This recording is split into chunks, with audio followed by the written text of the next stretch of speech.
والإسلام ديني ومحمدا رسول الله.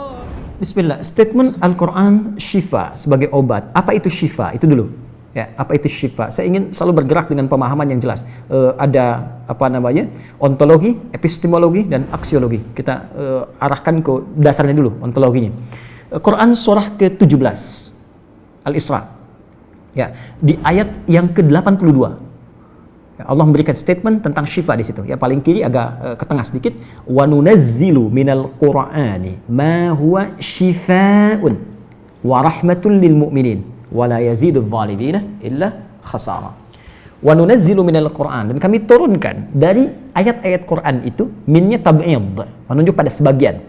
Jadi nanti ayat Quran itu punya banyak keutamaan. Setiap ayatnya itu keutamaan pedomannya ke A, keistimewaannya bisa A, nanti yang lain bisa B, bisa C. Ada terkait dengan penyakit, ada terkait dengan kesuksesan, ada terkait dengan karir, dengan macam-macam. Ya, itu bimbingan yang kompleks dan sangat luas. Nah, ada sebagian ayat Quran itu yang ayatnya memberi petunjuk langsung berfungsi sebagai syifa. Ya. Wa rahmatul lil mu'minin, ada ayat lain berfungsi sebagai rahmat. Tapi ingat, lil mu'minin, bagi orang-orang yang yakin, tanpa ragu. Jadi kalau kita ingin berinteraksi dengan Al-Quran, kaidah pertamanya jangan pernah ragu. Ya, Quran surah kedua ayat 2. Dzalikal kitabu la raiba fi. Semua isi Al-Quran akan jadi petunjuk hudan lil muttaqin, bagi orang takwa, syaratnya la raiba fi. Jangan ragukan sedikit pun. Anda ragu, Anda tidak mendapat manfaatnya. Oke, sekarang kita kembali. Apa itu syifa? Syifa sering diterjemahkan dengan obat. Ya, penawar. Syifa sesungguhnya punya arti yang lebih luas.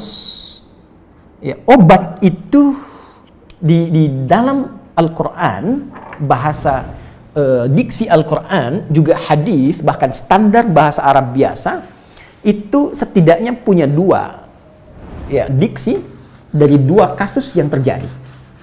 Ya. Satu begini, jika penyakit ya, yang butuh obat, penyakitnya itu berupa penyakit fisik saja, secara fisikal. Misal, saya katakan misalnya sakit gigi, fisik ya, fisik saya yang kena. Kemudian sakit perut, sakit kepala. Itu penyakitnya disebut dengan daun. Daun. Oke? Penawarnya, obatnya disebut dengan dawaun. Ini. Baik kan? Ya. Karena itu ada kalimat begini yang disandarkan pada Nabi SAW, likulli da'in dawaun. Di setiap penyakit fisik itu mesti punya keyakinan pasti ada obatnya. Tas ya?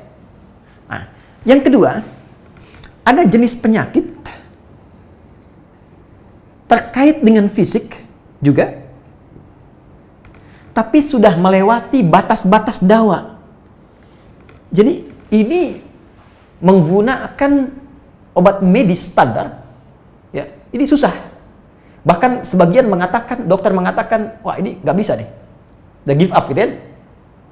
It's impossible, ini nggak mungkin, ya. Jadi sudah give up di sini, ini udah nggak memungkinkan. Nah. Atau yang kedua, penyakitnya tidak terkait dengan fisik secara langsung, tapi ada yang terkait dengan aspek-aspek psikal, ya. Secara psikologis, penyakit hati, iri hati, dengki, dan dendam, dan itu juga berpengaruh kepada fisik, tapi sudah melampaui batas fisik. Orang iri hati kan fisiknya terganggu, kayak enak makan, kan?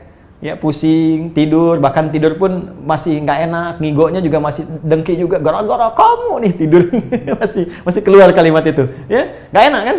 Dan nggak mungkin berobat mencari dawa, nggak mungkin. Ya, silahkan cek ke rumah sakit, ada poli dendam, poli iri hati, nggak mungkin. Ya, yang ada poli gigi, poli mata, kan? Ya, poli iri hati, poli dendam, nggak ada, poligami nggak ada di rumah sakit. Anda nggak mungkin menemukan itu. Ya, nah maka penyakit yang lebih lekat kepada aspek non fisik itu seringkali diistilahkan oleh Al-Quran dengan kata marad namanya, maradun. Ya, penyakit hati. Karena itu ketika Allah menyifati orang munafik yang hatinya bermasalah, Allah tidak menyebutkan kata daun, tapi menyebutkan kata marad. Silahkan cek di Quran surah kedua Al-Baqarah ayat 10. Fi qulubihim marad. Ya? di dalam hati mereka ada penyakit. Hati yang di sini bukan hati fisik ya. Ya, tapi sumber kehidupan kita yang ditetapkan oleh roh. Nanti ketika fisik itu mulai sempurna selama 4 bulan jadi mudghah. Jadi kan ada 3 tahapan seperti kita ketahui ya. Dari mulai di Al-Arba'in, kalau kita baca Al-Arba'in, Al-Imam An-Nawawi, hadis nomor yang keempat, ya, Abdullah bin Mas'ud radhiyallahu ta'ala anhu, qala Rasulullah SAW, huwa as-sadiqul masduq, inna ahadakum yujma'u fi batni ummihi 40 yawman nutfah. 40 hari pertama, ya, itu baru berbentuk penyatuan, perpaduan antara spermatozoa dengan ovum, thumma yakunu alaihi 'alaqah, kemudian misla dzalika 'alaqah, 40 hari kedua berbentuk zigot yang telah menempel di dinding rahim. Tsumma yakunu mithla dzalika mudghah, 40 hari ketiga berbentuk mudghah, daging keratan. Bahkan sudah jadi bahasa sekarang ya di masa bahasan janin ya di kurikulum kedokteran saya lihat redaksinya sama, mudghah ya. Nah, dalam fase ini kemudian ditiupkan roh ya, wa yursalu alaihimul malak alaihil malak, dan diutus malaikat, wa yu'maru bi katbi arba'in, dan diperintahkan menetapkan 4 hal. Nah, saat ditiupkan roh ini itu terjadi kemudian penyatuan antara fisik dengan roh. Itu ada di Quran surah ke-15 ya. Ayat ke-28. Ya, wa idz qala rabbuka lil malaikati inni khaliqun basyaran min salsalin min hama'in masnun fa idza sawaituhu wa nafakhtu fihi min ruhi. Jadi roh masuk ke dalam jasad seseorang, ya, ke dalam fisik seseorang. Ketika sudah masuk, dia bisa bernafas kan, ada kehidupan, unsur kehidupan. Karena itu nafas terambil dari bahasa Al-Qur'an. Jadi begitu kemudian sudah masuk roh ke dalam jiwa, menjadi nafas namanya, berubah dari roh jadi nafas. Ya, maka dia membawa 2 potensi.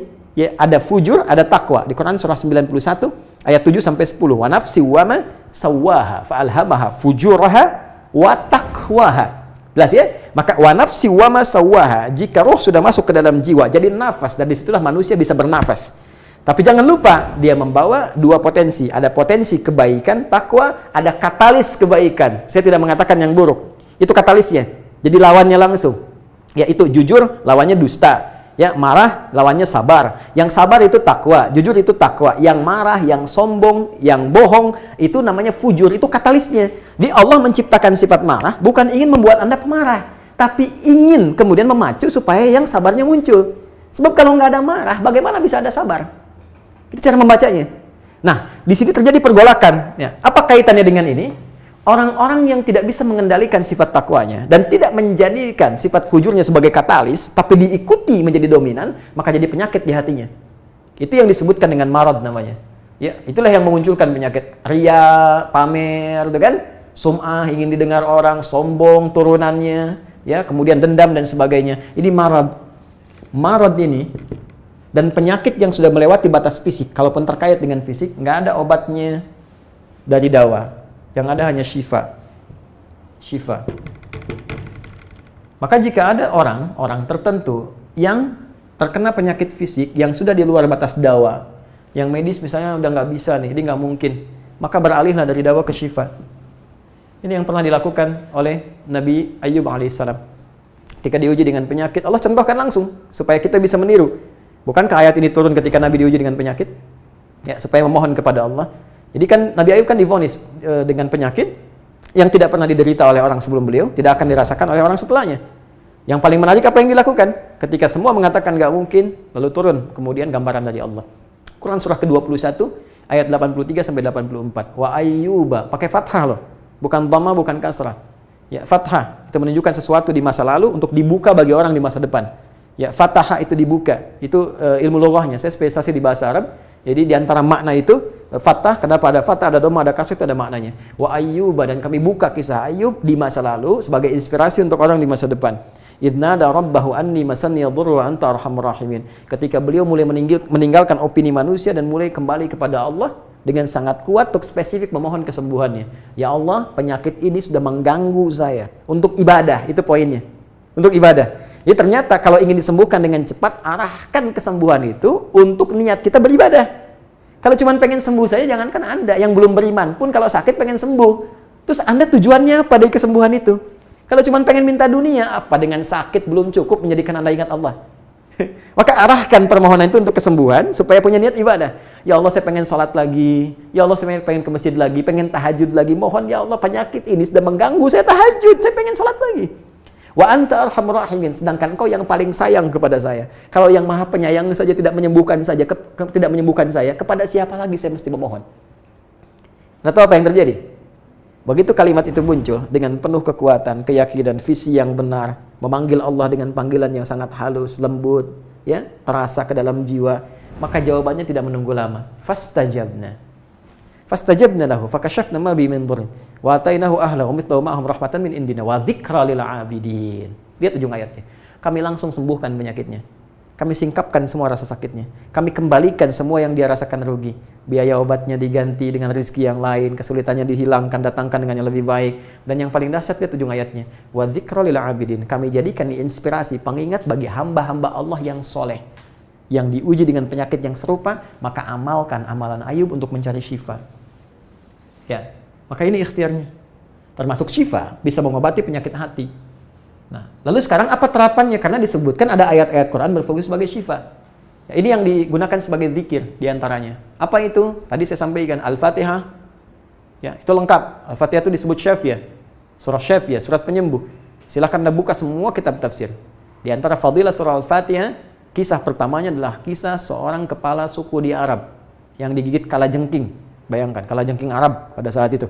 Ya, dan sudah kena racun dan sulit, orang semua sudah give up, ini nggak mungkin. Ya, apa yang terjadi? Ditemukan sahabat Nabi, secara singkat diketahui, ditanya ada yang bisa menyembuhkan, mereka berkata Allah yang menyembuhkan, tapi kami bisa berikhtiar. Dipanggil mereka, dibacakan Al-Fatihah sekali bacaan, tanpa diulang-ulang, tanpa pakai alat-alat tertentu, tiba-tiba syufia disembuhkan sampai diberikan hadiah berupa beberapa kambing. Tapi mereka, mohon maaf izin, Ibu Rektor dan sebagainya, mereka khawatir jadi gratifikasi. Dibawalah kambing itu kepada Nabi, disampaikan, boleh nggak makan dari sini? Jawab Nabinya apa? Dari mana kalian tahu kalau surat itu bisa berfungsi menyembuhkan? Al-Fatihah. Tapi gimana cara baca Al-Fatihahnya? Karena dulu orang sekali baca sembuh, sekarang orang 1000 kali malah nambah penyakit. Apa yang salah? Nah, berarti nanti ada terapan lagi ilmu yang lain, kan? Nanti ada surah ke-26, Asy-Syu'ara ayat 80 itu zikirnya Nabi Ibrahim. Biasanya saya praktekkan ini, ya termasuk dengan kawan-kawan, saya suka sampaikan kalau ada yang dirasa-rasa sambil dipegang, sambil kembalikan kepada Allah, baca wa idza maridtu fahuwa yashfin. Kalau saya sakit pasti Allah sembuhkan, nggak mungkin dititipi penyakit kalau nggak ada hikmah di balik itu. Bisa pernah saya amalkan saat diundang saya ke Kalimantan untuk ceramah, tiba-tiba ceramahnya ba'da maghrib, sore hilang suara. Hilang. Sama sekali nggak ada. Ya begitu salat, ya kita sama amalkan tadi dengan penuh keyakinan, minta ikhtiar juga pakai fresh care gini, tapi kita minta ya Allah, ya wa idza maridtu fahuwa yashfin, kalau saya sakit pasti Allah sembuhkan. Nggak mungkin ditugaskan kalau Allah nggak berikan perangkatnya, pasti diberikan. Nah, tahu apa yang terjadi? Begitu ngimamin maghrib, suara keluar, serak-serak basah. Begitu tausiah, keluar sempurna. Ba'da isya nyambung, keluar sempurna. Habis ceramah, hilang lagi suara. Hilang lagi suaranya, supaya disuruh istirahat, gak banyak nanya orang gitu kan. Tapi itu menarik. Dan puncaknya tadi, Quran surah ke-21 ayat 83 sampai dengan 84. Tergantung kasusnya. Kalau di kasusnya misalnya kasus mohon maaf ya terkait dengan kehamilan, nanti ada lagi yang lain ayat-ayatnya ya. Misal di Quran surah ketiga ayat 38 sampai 39, nanti di Quran surah ke-19 menjelang persalinan dari ayat ke-25 sampai dengan ayat ke-26, nanti di Quran pas kalau sudah berkembang janinnya, ada di Quran surah ke-7 misalnya ayat 189 dengan doanya dan turunan lainnya. Bahkan bisa diamati teman-teman yang di SPOG misalnya atau di kebidanan, ada nanti ayat-ayat spesifik Quran surah ke-22 ayat yang kelima, ya ada di Quran surah ke-23 Al-Mu'minunnya ya ayat 11 sampai 13 itu lengkap sekali. Kita bisa gali sampai ke situ. Itu yang kita maksudkan syifa. Jadi keluarkan ayat-ayatnya, tapi bukan sekedar dibaca, dalami isinya. Sehingga paham apa yang harus dilakukan. Karena di sini nanti ada konsep ikhtiar juga. Ikhtiarnya bagaimana, ya secara medisnya seperti apa, dan pertolongan kepada Allahnya bagaimana. Terakhir Nabi pernah datangi seseorang, dia minta disembuhkan. Ya Allah, ya Rasulullah, si fulan sakit, tolong sembuhkan. Kata Nabi, idhab ila tabib, pergi ke dokter. Kata orang ini, Anda kan Nabi, tinggal berdoa disembuhkan. Jawab Nabi sangat elegan. Pertanyaan orang ini bagus, Anda Nabi, berdoa dikabulkan, pasti. Tapi jawab Nabi sungguh elegan. Kata Nabi, kesembuhan itu dititipkan di tangan para dokter. Jadi Nabi ingin memberikan satu isyarat, Anda tetap ikhtiar. Karena tidak selamanya Nabi akan hidup. Ya, karena itu dokter-dokter mesti belajar. Saya menambahkan dokter-dokter yang bisa belajar dari Quran juga.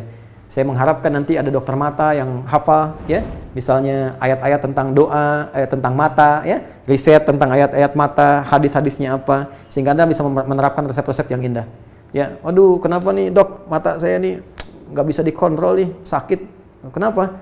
Saya kalau ngelihat tetangga beli kulkas sakit, kan nggak bisa dikasih obat tuh ya. Anda bisa kasih resep Quran surat sekian, ayat sekian, sekian. Nah, itu yang banyak kejadian sekarang. Ya, orang matanya sehat tapi tidak bisa membedakan mana milik dia, mana milik orang lain. Demikian juga dengan yang lainnya. Itulah syifa. Wallahu taala a'lam bishawab.